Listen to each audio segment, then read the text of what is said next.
एक समय की बात है, हिमालय की खाड़ी के किनारे एक छोटे से शांत गांव में राहुल नाम का एक युवा लड़का रहता था। राहुल अपने क्रोधी स्वभाव और चंचल मन के कारण गांव भर में प्रसिद्ध था। उसका मन हर समय विचारों से भरा रहता था। सोचो कि उसके विचारों के तूफान ने उसके मन को एकदम बेचैन कर दिया था। उसके जीवन से शांति मानो गायब हो गई थी और वह हमेशा अपने ही ख्यालों में खोया रहता था और तनावपूर्ण जीवन जी रहा था। उनके अशांत मन और क्रोध के कारण उनके अपने परिवार के सदस्यों और गांव वालों से भी संबंध अच्छे नहीं थे, जिससे वह और भी अधिक अकेला और अपमानित महसूस करने लगा। वह और भी अधिक मानसिक तनाव की स्थिति में चला जाता है। एक समय की बात है, राहुल अपने गांव की गलियों में घूम रहा था। तभी उनकी मुलाकात एक बौद्ध भिक्षु से हुई जो एक पेड़ की छाया के नीचे ध्यान में बैठे थे। बौद्ध भिक्षु के चेहरे से निर्मल शांति की आभा झलक रही थी। इस असीम शांति में राहुल बौद्ध भिक्षु की ओर आकर्षित हुआ।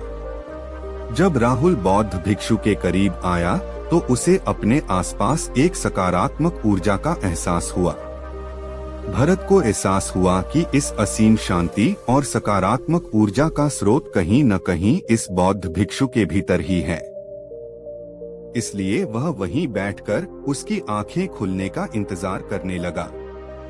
थोड़ी देर बाद जब बौद्ध भिक्षु की आंख खुली तो उसने एक युवा लड़के को अपने सामने बैठा पाया, जो बहुत तनावग्रस्त और नकारात्मक भावनाओं से भरा हुआ लग रहा था। राहुल ने बौद्ध भिक्षु की ओर उदार भाव से देखा और बहुत विनम्रता से कहा, मालिक, मेरा मन बहुत अशांत है और मेरे मन के विचार मुझे खाए जा रहे हैं।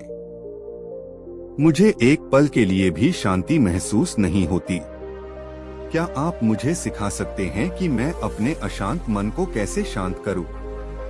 बौद्ध भिक्षु ने राहुल की पीड़ा को समझते हुए करुण दृष्टि से देखा और कहा, मेरे प्यारे बच्चे, मैं तुम्हें एक कहानी सुनाना चाहता हूँ। इस कहानी में मानसिक शांति और खुशी के रहस्य छिपे हैं। क्या आप कहानी सुनना चाहेंगे?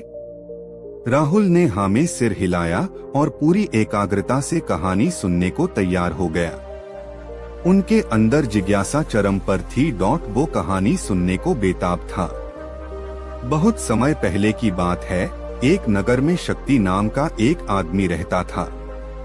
शक्ति बेहद महत्वाकांक्षी व्यक्ति थे और उन्हें हर काम में लोगों से मदद की जरूरत पड़ती थी। यदि उसे किसी से असफलता और बुराई सुनने को मिलती थी तो वह गहरी चिंता और तनाव में चला जाता था। उनका मानना था कि सफलता और भौतिक शक्तियां वांछित खुशी देंगी, लेकिन वह जितना सफलता और प्रशंसा के पीछे भागता था उतना ही मानसिक तनाव में डूबता जाता था। लेकिन अचानक शक्ति का सामना उस समय के मशहूर बौद्ध भिक्षु से हो गया, जिसका नाम महाकौशल था। महाकौशल अपने शिष्यों को ध्यान की शिक्षा देते थे और वह स्वयं एक बहुत ही ध्यानमग्न और प्रबुद्ध व्यक्ति थे। महाकौशल की अद्भुत एकाग्रता से प्रभावित शक्ति ने उनसे अपने भटकते मन को शांत करने का उपाय जानना चाहा। शक्ति ने कहा कि मेहनत में हमेशा सफलता के पीछे भागता हूँ और लगातार अधिक हासिल करने की कोशिश करते हूँ, फिर भी मुझे कोई क्षणिक संतुष्टि या आत्मसंतुष्टि नहीं मिलती। इस निरंतर बेचैनी के बीच मैं शांति कैसे पा सकता हूँ? बौद्ध भिक्षु ने करुण दृष्टि से उसकी ओर देखा और उत्तर दिया, आपका मन एक अशांत नदी की तरह है जो हमेशा बहती रहती है। आप कभी भी शांत नहीं रह सकते। इसलिए इस अशांत मन को शांत करने के लिए आपको अपने विचारों को बिना किसी रुकावट के जाने देने की कला सीखनी होगी। शक्ति को आश्चर्य हुआ और उसने पूछा कि मैं अपने विचारों को कैसे जाने दूं?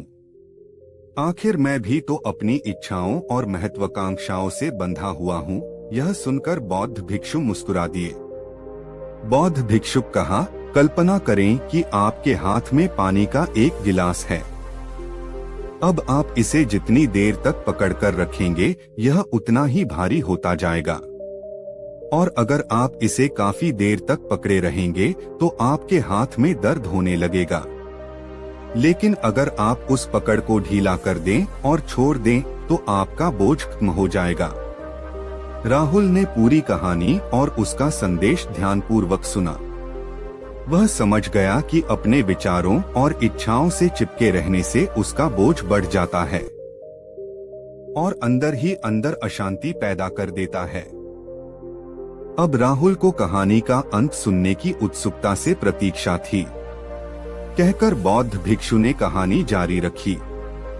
एक बौद्ध भिक्षु की बात मानकर शक्ति ने विचारों को त्यागने का अभ्यास शुरू कर दिया। वह बिना किसी पूर्व निर्णय के अपने विचारों और भावनाओं को आते और जाते देखता था। अब उसने विचारों को पकड़ना बंद कर दिया था। विचार उठते थे और अपने आप चले जाते थे। धीरे धीरे उसे यह एहसास होने लगा कि उसकी इच्छा और भावना ही सभी दुखों का कारण है। जैसे जैसे शक्ति ध्यान में गहरे उतरते गए, उन्होंने पाया कि वर्तमान में जीना ही आंतरिक शांति का एकमात्र स्रोत है।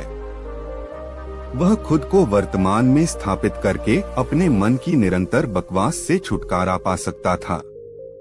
धीरे धीरे शक्ति का मन एक शांत झील की तरह हो गया, जो बाहरी दुनिया को अपने अंदर प्रतिबिंबित करती है। उन्होंने जीवन की सादगी में संतोष को अधिक महत्व दिया और भौतिक संपत्ति के प्रति अपना लगाव छोड़ दिया। जैसे ही शक्ति में ऐसे बदलाव की खबर लोगों के बीच फैली, दूर दूर से लोग मार्गदर्शन लेने आने लगे। लोगों को विचारों को मुक्त करने की कला सिखाना और उन्हें अपने भीतर शांति खोजने के लिए मार्गदर्शन करना, वह लोगों के बीच शांति और ज्ञान का प्रतीक बन गया। शक्ति और साधु की कहानी समाप्त कर महाकौशल बौद्ध भिक्षु कुछ देर के लिए चुप हो गए ताकि इस कहानी का अर्थ राहुल के मन में अच्छी तरह बैठ जाए। राहुल ने बौद्ध भिक्षु की ओर देखा तो उनकी आंखों में अब एक नई समझ दिखाई दे रही थी। राहुल ने धीरे से कहा कि मुझे इस कहानी में ज्ञान दिखता है, लेकिन मैं इसे अपने जीवन में कैसे लागू करूं? मैं अपने अशांत मन को कैसे शांत कर सकता हूं? राहुल के इस सवाल पर बौद्ध भिक्षु गर्मजोशी से मुस्कुराते हैं और फिर कहा कि अशांत मन को शांत करने का अभ्यास आत्म जागरूकता से शुरू होता है। अपने भीतर उठने वाले विचारों का निरीक्षण करने के लिए प्रतिदिन कुछ समय निकालें।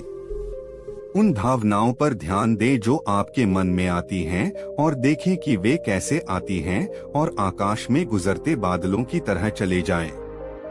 राहुल ने आंखें बंद कर लीं और बौद्ध भिक्षु के कहे अनुसार अपने विचारों का अवलोकन करने लगे।